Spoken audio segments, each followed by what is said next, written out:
شعبہ میں موجود ہے نا کہ مولا علی کہتے ہیں جب ان سے اہل صفین کے بارے میں پوچھا گیا، میں نے اس پمفلٹ میں بھی ڈالا ہے، انہوں نے کہا میں امید کرتا ہوں کہ میرے ساتھی تو ہے ہی جنتی کیونکہ انہوں نے خلیفہ راشد کی طرف سے قتال کیا اور شہید ہوئے، میں امید کرتا ہوں میرے مخالفین بھی جو ہے وہ اللہ تعالیٰ ان کو معاف کر دے گا جن کو ان کے سرغنہ نے ورگلایا. پھر قیامت والے دن معاملہ اللہ کی بارگاہ میں میرے اور معاویہ کے درمیان طے پائے گا. ٹھیک ہے نا جی.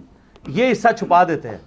یہاں پہ کچھ اہل حدیثوں نے نا یعنی حضرت علی کے مخالفین کے دفاع کے لیے کتابیں لکھی ہیں نا، تو وہ اتنا ہی لکھتے ہیں کہ دیکھیں حضرت علی تو خود کہہ رہے ہیں کہ میرے بھی جنتی ہیں، مخالفین بھی جنتی ہیں. آخری الفاظ نہیں نکالتے کہ پھر معاملہ میرا اور معاویہ کے درمیان طے پائے گا. ٹھیک ہے نا. یہ بھی حضرت علی کی اسیسمنٹ ہے. ہو سکتا ہے کہ صرف حضرت معاویہ والا معاملہ نہ ہو، باقیوں کا بھی ہو. یہ ان کی ایک امید ہے. انہوں نے کہا مجھے امید ہے. وہ تو اللہ نے فیصلہ کرنا نا. آخرت کا فیصلہ تو ہم یہاں بیٹھ کے نہیں دنیا میں کرتے. دوسری طرف المصنف ابن ابی شیبہ میں مولا علی نے قنوت نازلہ بھی پڑھی ہے، اللہم علیک بمعاویہ و شیعہ، اے اللہ معاویہ اس کے شیعہ کو برباد کر، عمر ابن عاص اور اس کے شیعہ کو برباد کر، جو ہے ابا سلمی اور اس کے شیعہ کو برباد کر. ان کو تو انہوں نے معاف نہیں کیا. اہل جمل کے بارے میں تو آپ نے مطلب نرم رویہ رکھا ہے. کیونکہ دوسری طرف المصنف ابن ابی شیبہ میں مولا علی نے قنوت نازلہ بھی پڑھی ہے، اللہم علیک بمعاویہ و شیعہ، اے اللہ معاویہ اس کے شیعہ کو برباد کر، عمر ابن عاص اور اس کے شیعہ کو برباد کر، جو ہے ابا سلمی اور اس کے شیعہ کو برباد کر. ان کو تو انہوں نے معاف نہیں کیا. اہل جمل کے بارے میں تو آپ نے مطلب نرم رویہ رکھا ہے. کیونکہ ظاہر ہے وہ حضرت طلحہ بھی چھوڑ گیا، المصلی الحاکم میں آتا ہے، تو مروان نے خود ہی ان کے گھٹنے میں تیر مار دیا کہ اس کی وجہ سے جنگ ہم ہار گئے. تو اہل جمل کو بھی معاف کر دیا. اور آپ اہل نہروان والوں کے بارے میں آ جائیں تو بخاری مسلم میں حدیثیں ہیں کہ نبی علیہ السلام نے فرمایا تھا کہ اس طرح کی ایک قوم نکلے گی، اور جب میرے مسلمانوں میرے یعنی اس ماننے والوں میں مسلمانوں میں دو گروہ بن جائیں گے، تو ان میں سے جو گروہ اقرب الی الحق ہوگا وہ قتال کرے گا اس خوارج کی جماعت کے ساتھ.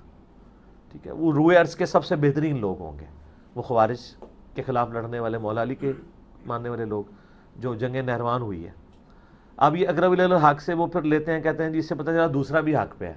نہ دوسرا حق پہ ہو تو بخاری کی وہ حدیث کہاں جائے گی کہ دوزخ کی طرف بلانے والی جماعت، باغی جماعت.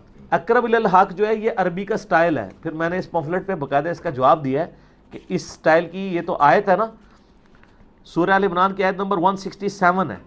غزوہ احد کے موقع پر اللہ تعالیٰ نے منافقین کے لیے کہا کہ وہ اس وقت کفر کے زیادہ اقرب تھے ایمان کی نسبت. تو اس کا مطلب منافقین میں ایمان بھی تھا؟ نہیں، منافق تو ہوتا ہی کافر ہے.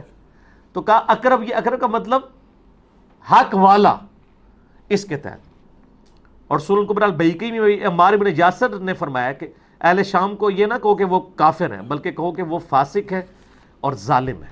کافر ان کو نہ کہو. تو جنگ نہروان کے بارے میں بخاری مسلم میں تو بہت زیادہ حدیثیں ہیں کہ نبی علیہ السلام فرمایا میری امت کے بہترین لوگ ہوں گے جو خوارج کے خلاف قتال کریں گے. تو جمل، صفین، نہروان، یہ سب کی سب جنگیں جو ہے نا وہ ان پہ مولا علی کو حق پہ مانا جاتا ہے. باقی بخاری مسلم سے فیصلہ کرتے ہیں.